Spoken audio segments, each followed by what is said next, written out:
प्रभु ईसा मसीह में प्यारे बंधुओं, हमारे पिता ईश्वर और प्रभु ईसा मसीह आप लोगों को अनुग्रह तथा शांति प्रदान करें। प्रभु ईसा मसीह ने अपने पिता ईश्वर द्वारा सौंपे गए दायित्व को निभाने के लिए यरूशलेम शहर में एक विजयी राजा के रूप में प्रवेश किया था।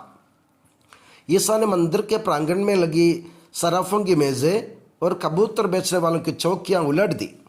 उन्होंने अपनी नाराज़गी व्यक्त करते हुए मंदिर में सब बेचने और खरीदने वालों से कहा, मेरा घर प्रार्थना का घर कहलाएगा, परंतु तुम लोग उसे लुटेरों का अड्डा बनाते हो।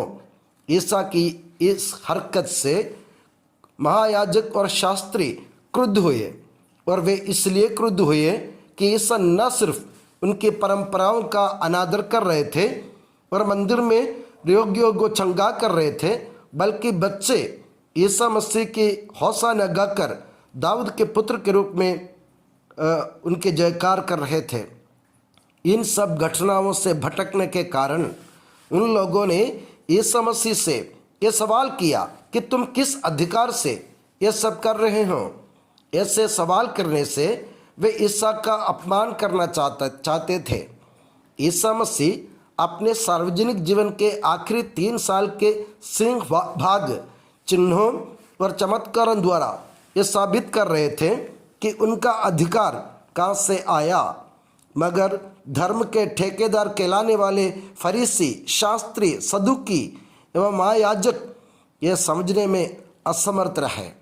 इसलिए अधिकार के सवाल पर अपनी कटी प्रतिक्रिया के रूप में ईसा मसीह आज का दृष्टांत यानी हिंसक असामियों का दृष्टांत पेश करते हैं। एक दृष्टांत एक साहित्यिक उपकरण है जिसका प्रयोग प्रभु ईसा मसीह अक्सर किया करते थे। आमतौर पर दृष्टांत एक काल्पनिक कहानी है, हालांकि सामान्यतः यथार्थवादी है। ईसा मसीह के दृष्टांत का उद्देश्य एक कुछ आध्यात्मिक सत्य को व्यक्त करना था।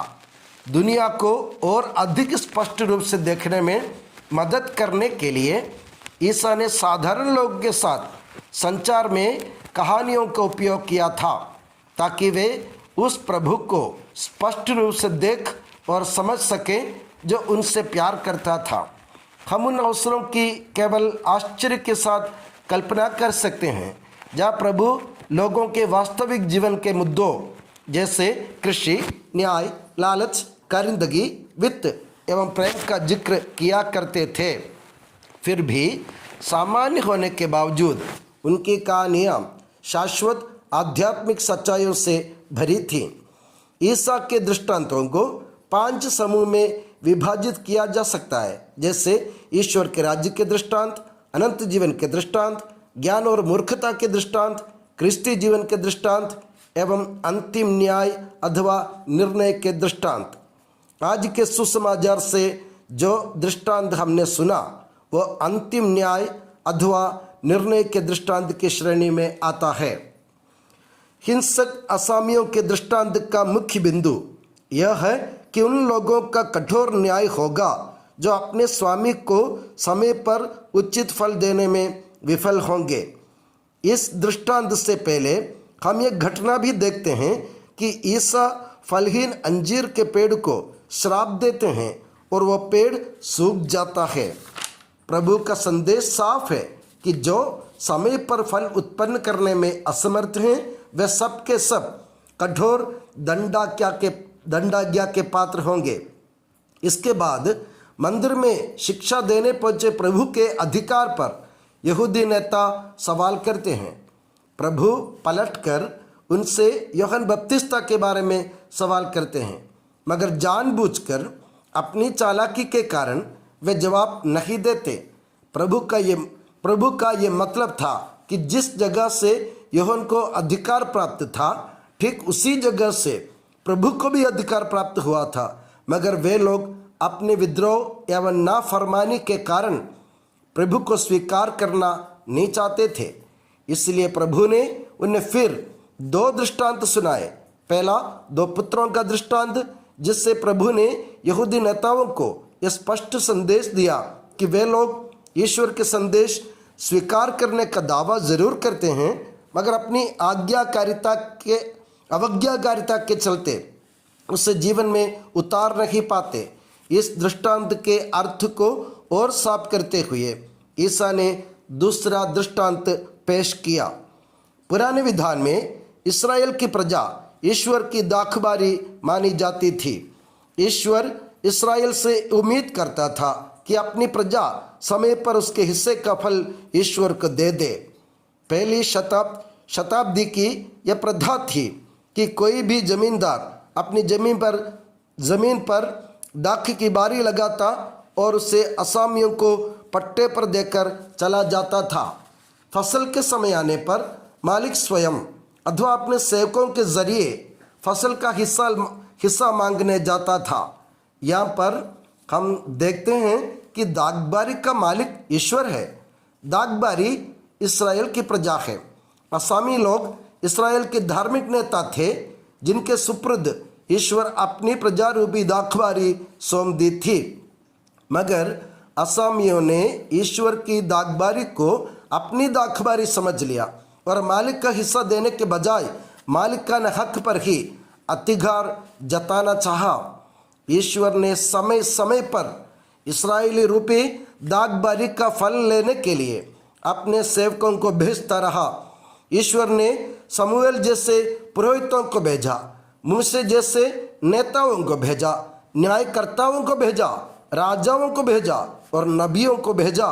मगर इस्राएल के याजकों, फरीसियों, शास्त्रियों और सदुकियों जैसे असामियों ने फल का हिस्सा देने के बजाय उनमें किसी किसी को मारा पीटा, अपमान किया और किसी किसी की हत्या कर ली। इस्राएल के धार्मिक नेताओं की इन बुरी हरकतों से तंग होकर ईश्वर आखिरी में यह सोचकर कि वे लोग अपने पुत्र का आदर करेंगे, प्रभु ईसा मसीह को संसार में भेज देता है। पहली शताब्दी का यह रिवाज था कि अगर किसी मालिक का पुत्र नहीं होता है तो दागबारी के मालिकाना हक असामियों को जाता था।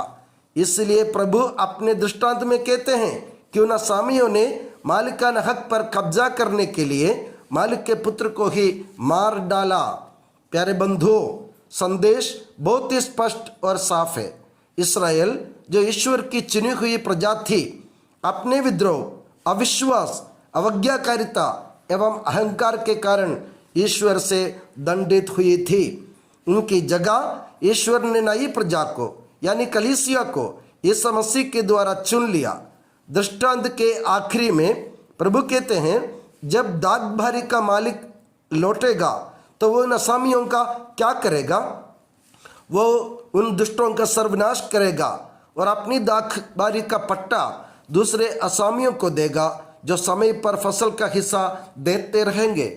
अब हम ईश्वर की नई दागबारी हैं। विश्वास, भरोसा, ईमानदारी, सत्यनिष्ठा, आज्ञाकारिता आदि सत्फल उत्पन्न करना हमारा फर्ज है। कलीसिया रूबी दागबारी के हम सब पटेदार हैं। उचित समय पर अपने जीवन रूपी दागबारी के सत्फल का हिस्सा हमें ईश्वर को ईसा मसीह द्वारा देना होगा, नहीं तो ईसा मसीह रूपी कोने के पत्थर का तिरस्कार करने पर उन असामियों की तरह हमारा सर्वनाश तय है। अब मेरे प्यारे बंधुओं, अपने जीवन में बदलाव लाते हुए, सत्फल उत्पन्न करते हुए, ईसा मसीह रूपी कोने के पत्थर पर विश्वास रखते हुए हम ईश्वर को अपने जीवन रूपी दाखबारी का फल अदा करें। आप सभी को प्रभु आशीष दे। जय यीशु की।